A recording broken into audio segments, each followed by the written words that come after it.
그렇다면 오늘의 용의주들도 하나씩 검거해 보도록 하겠습니다. 먼저 오늘 첫 번째 용의주로는 삼성 바이오로직스를 챙겨주셨는데요. 9월 금리 인하에 대한 기대감은 점점 더 높아지고 있고요. 이제는 시장에서 빅컷에 대한 이야기까지 들려오고 있습니다. 반장님, 그 안에서 수혜를 받을 수 있는 종목들이 참 많은데 왜 오늘 이 시간에는 삼성 바이오로직스 챙겨와 주신 걸까요? 우선 삼성 바이오로직스 같은 경우 지금이 바로 변곡점에 서 있죠. 이번에 이제 생명보안법도 다시 이제 재개가 될 거고, 이번에 통과 시에 우리나라 CDMO 그 최대 수혜까지도 볼 수 있으면서 인적 분할을 통한 CDMO 정체성까지 확립을 할 수 있는 타이밍이기 때문에 지금 이제 삼성 바이오로직스 이제부터는 무조건 체크를 해봐야 될 것 같습니다. 우선 단순한 사업 확장이 아니라요. 기업 구조와 그리고 글로벌 환경이 동시에 맞물려 가지고 회사의 미래를 크게 재편할 기회를 잡고 있죠. 인적 분할로 인해서 순수 CDMO 기업이라는 정체성을 붙이고요. 그리고 글로벌 수주로 실적을 단단히 쌓아 올리는 동시에, 그리고 미국의 생물보안법 통과 가능성은 사실 외부 환경에서 강력한 좀 훈풍을 불어넣고 있습니다. 오는 11월 1일 날 삼성 바이오로직스는 인적 분할을 통해서요. 삼성 에피스홀딩스로 신설을 합니다. 이번 분할은요. 단순한 절차를 넘어서 글로벌 제약사들이 꾸준히 지적해온 이해상충 문제를 해결하는 데 초점이 맞춰져 있습니다. 기존에는 이제 삼성 바이오로직스와 그리고 삼성 바이오 에피스를 사실상 이제 동일한 실체로 보는 시각이 일부 있었는데, 이번 조치로 완벽히 차별화된 구조가 마련이 되는 거죠. 그래서 이는 고객사들의 기술 유출 우려를 해소하는 데 효과가 있고, 장기 계약과 그리고 신규 프로젝트 수주에 있어서 신뢰도를 한층 끌어올릴 수 있는 기반이 되는 겁니다. 기업 가치를 재평가받을 수 있는 가장 중요한 계기라고 또 볼 수가 있습니다. 그리고 또한 이제 삼성 바이오로직스 같은 경우는 올해 상반기에만 3조 5,500억 원 규모의 신규 수주를 확보를 했습니다. 이는 지난해 전체 수주의 60%를 뛰어넘는 상반기에 이미 달성한 수준으로요. 글로벌 경쟁사들과 비교해도 눈에 띄는 성과인데요. 특히 이제 유럽 대형 제약사들과의 초대형 계약이 연이어 발표되면서 글로벌 시장에서 신뢰를 확고히 다지고 있죠. 더 나아가서 회사는 이제 연간 매출 성장률 전망을 기존 2,025%에서 2,500%대로 상향 조정을 했고, 불확실성이 높은 글로벌 환경에서도 자신 있게 목표치를 높인 거는 안정적인 생산 능력과 탄탄한 파이프라인이 뒷받침해주기 때문입니다. 단순한 기대가 아니라 확신에 가까운 성장을 보여주고 있는 부분이죠. 올해 다시 이제 심의에 들어간 게 이제 바로 미국 생물보안법인데, 삼성 바이오로직스 같은 경우에 이제 새로운 성장 촉매로 제공을 좀 할 수가 있습니다. 오늘 아마 뉴스 보신 분들은 아시겠지만 지금 생물보안법이 다시 이제 좀 심의에 들어간다라는 얘기가 돌았죠. 법안이 통과가 되면요, 중국 바이오 기업들의 글로벌 입지는 크게 제한이 되면서 글로벌 제약사들은 공급망을 새롭게 짜야 되는 상황이 생깁니다. 이미 이제 생물보안법 추진 이후에 수주가 문의가 2배 이상 늘었다라고 이제 밝힌 적도 있었는데, 이는 이제 시장의 변화를 보여주는 단적인 사례고요. 삼성 바이오로직스는 세계 최대 규모인 78만 4천 리터의 생산 능력을 확보를 했으면서 132만 리터까지 확장 계약을 세우고 있다 보니까, 이렇게 막강한 생산 인프라를 갖춘 기업은 드물기 때문에 글로벌 공급망 재편 과정에서 가장 큰 수혜가 될 것으로 기대가 되고 있습니다. 차트를 보시면은 주가는 아직까지는 박스권에 갇혀 있습니다.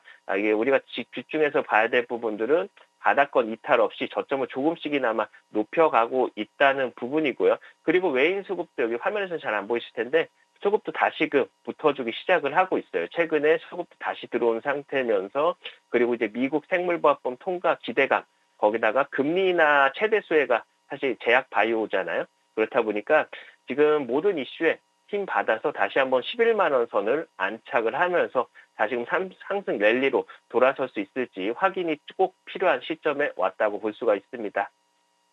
정리해보시면 삼성 바이오로직스는 지금 구조 개편, 그리고 수주 실적, 그다음 글로벌 정책 변화라는 세 가지 거대한 파도를 동시에 타고 있습니다. 100만 원 초반대에서 머물고 있는 주가는요, 겉보기에는 좀 정체되어 보일 수도 있겠지만 그 속에서 분명히 새로운 힘이 축적되고 있습니다. 결국 시장은 변화를 준비한 기업에 프리미엄을 부여를 하고요. 이 기회를 먼저 인식한 사람만이 다음 단계 성장의 보상을 좀 가져갈 수 있는 만큼 계속 추적 관찰이 필요할 것 같습니다. 오늘의 용의주 삼성 바이오로직스였습니다. 네, 지금 변곡점에 서 있는 삼성 바이오로직스입니다. 단순한 기대감을 넘어서 확실한 성장세도 보여주고 있는 종목인데요. 저점 잘 다지고 있는 만큼 앞으로 추세 변화가 있을지 확인해 보시죠. 첫 번째 용의주 바로 삼성 바이오로직스였고요. 두 번째 용의주도 확인해 보도록 하겠습니다. 카카오를 챙겨주셨는데요. 카카오 같은 경우에는 지난주에 사법 리스크 부각되면서 조정 흐름이 나왔는데 오늘은 그래도 반등 보이고 있습니다, 반장님. 네, 맞습니다. 아마 카카오는 많은 분들이 갖고 계실 것 같아서 제가 조금 한 번 더 준비를 해보기도 했고요. 명확하게 한번 따져보고 가자라는 관점에서 좀 보고 있습니다. 우선 AI와 블록체인 그리고 기업 지배구조 리스크까지 어떻게 보면 카카오가 지금 전방위에서 변화를 좀 겪고 있습니다. 한편에서는 정 CEO가 이제 AI 네이티브 전략을 통해서 개발자 환경과 서비스 혁신의 방향을 제시하고 있고, 한편에서는 또 원화 스테이블 코인 중심으로 블록체인 사업을 재가동하면서 미래 성장 기반을 다지고 있습니다. 동시에 이제 SM엔터 공개 매수 재판이라는 큰 변수가 투자자의 시선을 끌고 있어서 카카오 주가는 다양한 모멘텀과 리스크가 혼재하는 복합적인 상황에 놓여 있기는 합니다.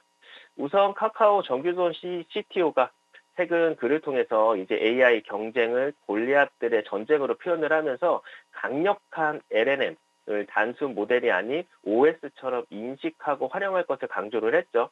카카오는 기존 서비스 구조를 AI OS 위에서 재구성하고 최적화된 맞춤형 서비스를 개발하는 데 집중을 하고 있습니다. 특히 이제 바이브 코딩을 도입해가지고 AI와 상호 작용을 하면서 개발 효율을 극대화하는 실험을 진행 중이면서 이를 통해서 평균 50%에서 최대 100%까지 생산성이 향상되는 사례도 확인을 했죠. AI 네거티브 전환 같은 경우는 단순한 기술 도입이 아니라 기술 전략과 직원 자율성에 기반한 구조적 혁신을 보여주고 있는 겁니다. 그리고 이제 과거 이제 카카오 같은 경우는 클레이튼이나 메타보라라든가 그라운 X 등 다양한 블록체인을 시도했었었는데 국내 규제와 시장 침체로 이제 성과는 제한적으로 거두었었죠. 근데 최근에는 이제 원화 스테이블 코인 TF를 중심으로 하면서 그 카이아 기반 이제 블록체인 전략을 본격 검토하고, 그리고 카카오페이나 카카오뱅크 등 그룹 전반의 협력을 강화하고 있습니다.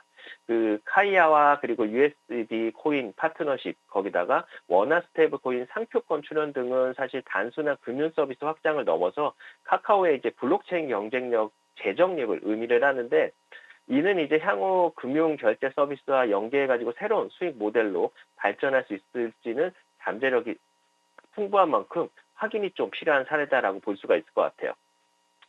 다만 이제 카카오의 앞길에 장밋빛만 있는 것만은 아니죠. 다만 이제 창업자 이제 김범수 의장이 SM엔터 시세 조종 혐의로 징역 15년 구형을 받았기 때문인데, 카카오와 이제 카카오 엔터테인먼트도 벌금형에 청구가 됐었고, 그리고 그룹 차원 신뢰 리스크도 번질 수 있는 사안이다 보니까 물론 이제 법조계에서는 이제 검찰 기소 논리에 허점이 있다는 지적도 많고, 재판부가 이제 카카오 측 논리에 힘을 실어줄 가능성이 있어서 무죄 가능성도 역시 거론이 되죠.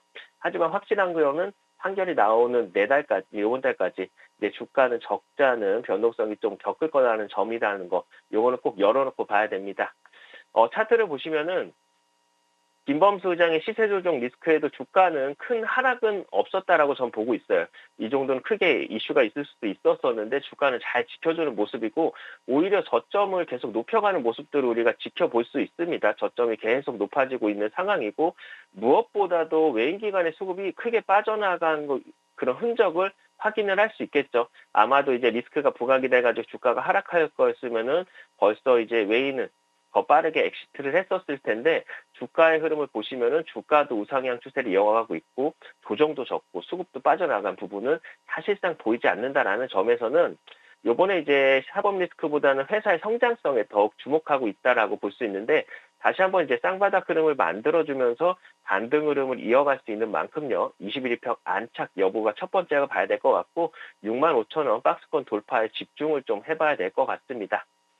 정리해보시면 카카오 같은 경우는 AI, 블록체인, 그리고 기업 거버넌스까지 한 번에 품은 복합 성장 기업인데요. 기술 혁신과 전략적 사업 재편을 통해서 미래 성장 기반을 다지고 있고요. 그리고 법적 리스크까지 신중하게 관리하면서 주주 신뢰 확보에도 힘을 좀 쓰고 있는 것 같습니다. 시장에서 이미 카카오가 펼칠 혁신과 기회에 주목을 하기 시작을 했고요. 이 순간 카카오의 변화와 잠재력을 주시하는 것이 어떻게 보면 투자 전략의 핵심 포인트가 되지 않을까라고 좀 말씀을 드려보겠습니다. 오늘의 용의주 카카오였습니다. 네, 카카오 저점을 점점 높여가고 있고요. 이번 사법 리스크에도 불구하고 외국인과 기관의 이탈은 크게 보여지지 않았습니다. 박스권이죠. 6만 5천 원 돌파할 수 있을지 이 여부를 잘 지켜보시죠. 이렇게 오늘의 용의주들 모두 검거해봤습니다.